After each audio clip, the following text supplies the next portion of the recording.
Elon Musk veut lancer sur le marché un implant cérébral reliant le cerveau humain à un ordinateur. Une prouesse scientifique impressionnante qui pourrait aider certains handicapés. Ensuite, l'idée est d'augmenter les performances humaines en se reliant à une intelligence artificielle. Mais selon certains chercheurs, cette technologie pose question. D'abord, elle peut potentiellement être sujette au piratage. Ensuite, elle coûte très cher et ses évolutions pourraient être réservées à une élite. Enfin, quand un élément extérieur envoie des informations à notre cerveau sans que l'on y consente entièrement, une question métaphysique s'impose à nous. Est-on encore vraiment humain ?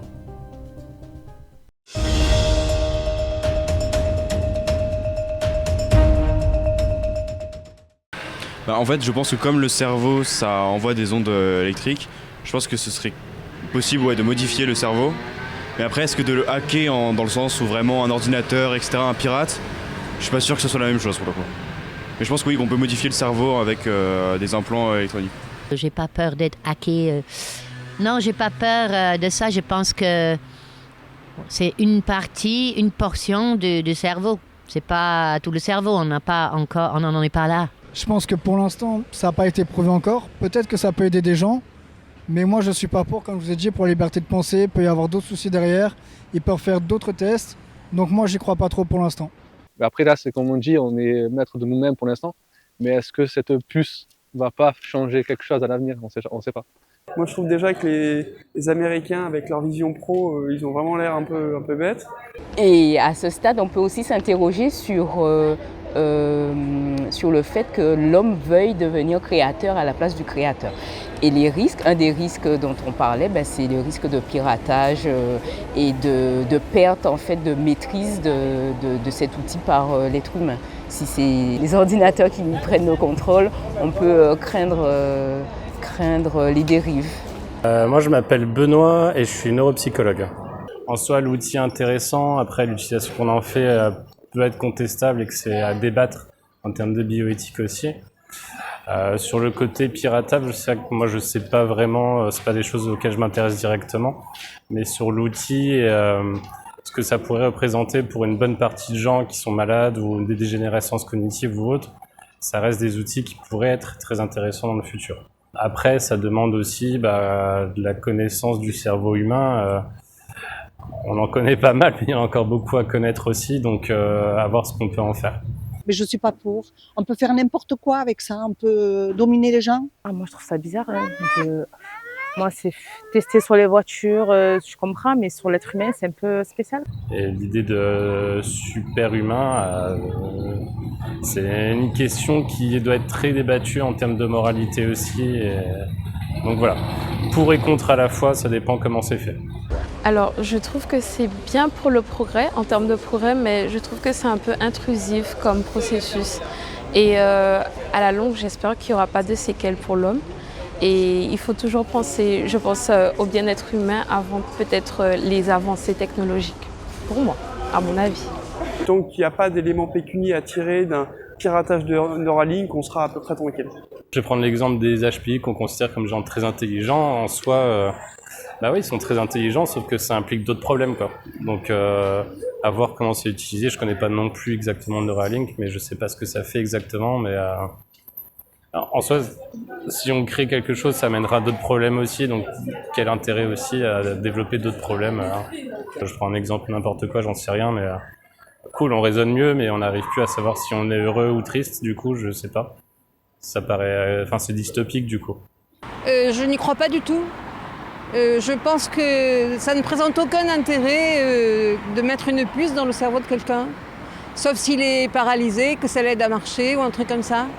Je pense pas que quand on fait un vaccin, on espionne l'ARN et pareil pour un truc dans le cerveau. C'est toujours dommage. Ça va en tout cas répondre à un besoin qui va répondre à une seule classe sociale et pas à tout le monde. C'est souvent comme ça, mais pour moi c'est le système qui est problématique. C'est une question d'argent. Tout ça c'est pour avoir de l'argent et pour avoir le pouvoir plus tard dans beaucoup de choses. L'idée qu'il y ait des super-humains riches et d'autres humains classiques lambda n'est pas forcément quelque chose qui semble très réjouissant. Il n'y a jamais eu d'égalité sur cette terre, donc c'est un pas de plus, un élément de plus dans dans une société qui reste inégale. Je ne sais pas si leur motivation est de vraiment sauver le peuple, mais peut-être quelques-uns, ouais, quelques-uns qui en ont les moyens. Chaque personne est unique, donc apporter la même information à tout le monde, ça n'a pas servi. Chaque personne doit apporter ses affaires au monde et c'est pas en donnant la même chose à tout le monde que le monde va avancer. Ça élargit un système qui est déjà bien établi, où voilà, les plus riches ils peuvent aller par exemple dans l'espace, sous les océans et bénéficier de soins plus poussés technologiquement. Après, est-ce que ce sera aussi efficace que d'autres techniques? Pour l'instant, on ne sait pas. Donc on verra.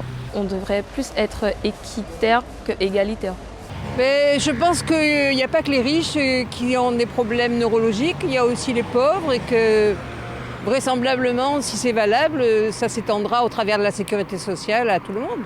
Ça reste un être humain. Après, je pense que les dérives sont très dangereuses parce que je pense que ça reste quand même très très important de devoir apprendre par soi-même, s'informer, se renseigner et que ce soit pas injecté par un implant et que tout devienne trop simple. Là, je pense que, sur ça, je suis contre.